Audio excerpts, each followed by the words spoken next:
মা বাবার কুলাঙ্গার সন্তান। তারা বলতে চায় আজহারুল তুই রাজাকার, তুই রাজাকার। আমি বলতে চাই ডিএনএ টেস্ট করে দেখা গেলে বোঝা যাবে তাদের জন্মের ভিতরে সমস্যা আছে।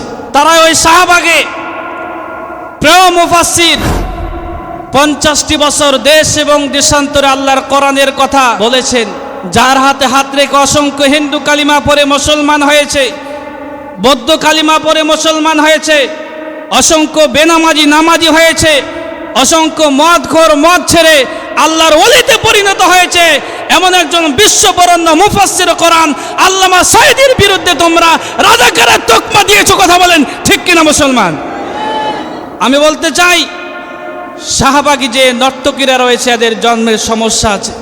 71 সালে যদি বিরোধিতা করে থাকে তাহলে তারা মানবতা বিরোধী অপরাধ করেছে। যারা অপরাধ করেছে অবশ্যই আমরা তাদের দৃষ্টান্তমূলক শাস্তি চাই। যারা 71 সালে বিরোধিতা করেছে তাদের যেমন আমরা দৃষ্টান্তমূলক শাস্তি চাই, 24-এর আন্দোলনে যারা বিরোধিতা করেছে তারাও 24-এর রাজাকার, এরাও রাজাকার, এদেরকে ধরে ধরে ফাঁসি দিতে হবে।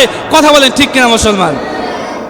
আল্লাহর কাছে যখন আপনি চাইবেন ভালোটাই চাইবেন, আপনি আল্লাহর কাছে 2 পয়েন্ট কেন চাইবেন? বলবেন আল্লাহ আমি গোল্ডেন প্লাস চাই। আপনি মেম্বার কেন হবেন? দোয়া করবেন যেন চেয়ারম্যান হতে পারি, ঠিক কিনা? আর এমপি হতে চাইলে অন্তত চেয়ারম্যান তো হবেন। আর আপনার যদি আশায় থাকে মেম্বার হওয়া, তো আপনি কিছুই হতে পারবেন না। হযরত ইব্রাহিম খলিলুল্লাহ আল্লাহর কাছে দোয়া করলেন, রব্বি হাবলি মিনাস সালিহিন, আল্লাহ তুমি আমার সালিহিন সন্তান দান করো। সালিহিন বলা হয় এমন সন্তানকে যে সন্তান মায়ের অবাধ্য হবে না, যে সন্তান বাবারও অবাধ্য হবে না। কথা বলেন ঠিক কিনা? সালিহিন বলা হয় এমন সন্তানকে যে সন্তান বড় হওয়ার পরে আলেম ওলামাদের সঙ্গে বেয়াদবি করবে না। সালিহিন বলা হয় এমন সন্তানকে যে সন্তান বড় মানুষের সঙ্গে বেয়াদবি করবে না, আলেমদের সঙ্গে বেয়াদবি করবে না, আলেমদের মুখে তর্ক করবে না, একে বলা হয় সালিহিন সন্তান। যে সন্তানের কারণে বাবা মার মুখটা নিচু হয়ে যাবে না। এই জন্য আল্লাহর কাছে 1 নম্বরে দোয়া করতে হবে, রব্বি হাবলি মিনাস সালিহিন, আল্লাহ তুমি আমার সালিহিন সন্তান দান করো। আল্লাহ যদি আপনাকে আমাকে সন্তান দেন, সালিহিন যদি সন্তান হয়, তাহলে ওই সন্তান ডাইলখোর হবে না, ওই সন্তান বেরিখোর হবে না, ওই সন্তান ইয়াবাখোর হবে না, ওই সন্তান গাঁজাখোর হবে না, ওই সন্তান দেশের টাকা আত্মসাৎ করে বিদেশের বেগম পাড়ায় বাড়ি বানাবে না, ওই সন্তান আলেমদেরকে ধরে ফাঁসির মঞ্চে ঝুলাবে না। কথা বলেন ঠিক কিনা মুসলমান?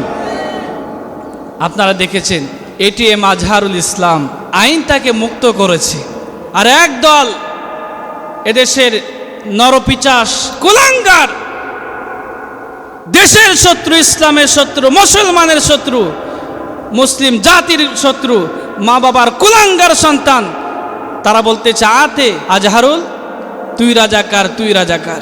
আমি বলতে চাই ডিএনএ টেস্ট করে দেখা গেলে বোঝা যাবে তাদের জন্মের ভিতরে সমস্যা আছে। তারা ওই শাহবাগে প্রিয় মুফাসসির 50টি বছর দেশ এবং দেশান্তরে আল্লাহর কোরআনের কথা বলেছেন।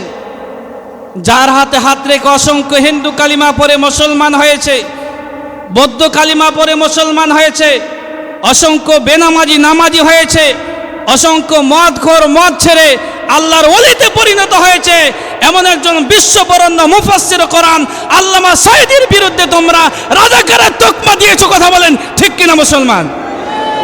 আমি বলতে চাই শাহবাগী যে নর্তকীরা রয়েছে এদের জন্মের সমস্যা আছে। 71 সালে যদি বিরোধিতা করে থাকে তাহলে তারা মানবতা বিরোধী অপরাধ করেছে। যারা অপরাধ করেছে অবশ্যই আমরা তাদের দৃষ্টান্তমূলক শাস্তি চাই। যারা 71 সালে বিরোধিতা করেছে তাদের যেমন আমরা দৃষ্টান্তমূলক শাস্তি চাই, 24-এর আন্দোলনে যারা বিরোধিতা করেছে তারাও 24-এর রাজাকার। কথা বলেন ঠিক কিনা মুসলমান? 24-এর জুলাই আগস্টের বিপ্লবের এই যুদ্ধের তারা বিরোধিতা করেছে, এরাও রাজাকার, এদেরকে ধরে ধরে ফাঁসি দিতে হবে। কথা বলেন ঠিক কিনা মুসলমান? তোমরা ইসলামের বিরোধিতা করেছো, মসজিদ মাদ্রাসার বিরোধিতা করেছো, তোমরা কোরআনের বিরোধিতা করেছো, তোমরা আলেম ওলামাদের বিরোধিতা করেছো, অন্যায়ভাবে নির্দোষ নিরপরাধ মানুষদেরকে তোমরা জেলখানার ভিতরে বন্দি করেছো, ফাঁসির মঞ্চে তোমরা ঝুলিয়েছো। আমরা বলতে চাই তারা ছিল যুদ্ধ অপরাধী আর তোমরা হলে ধর্ম অপরাধী। যুদ্ধ অপরাধীর আগে ধর্ম অপরাধীদেরকে অবশ্যই ফাঁসির মঞ্চে ঝুলিয়ে হত্যা করতে হবে।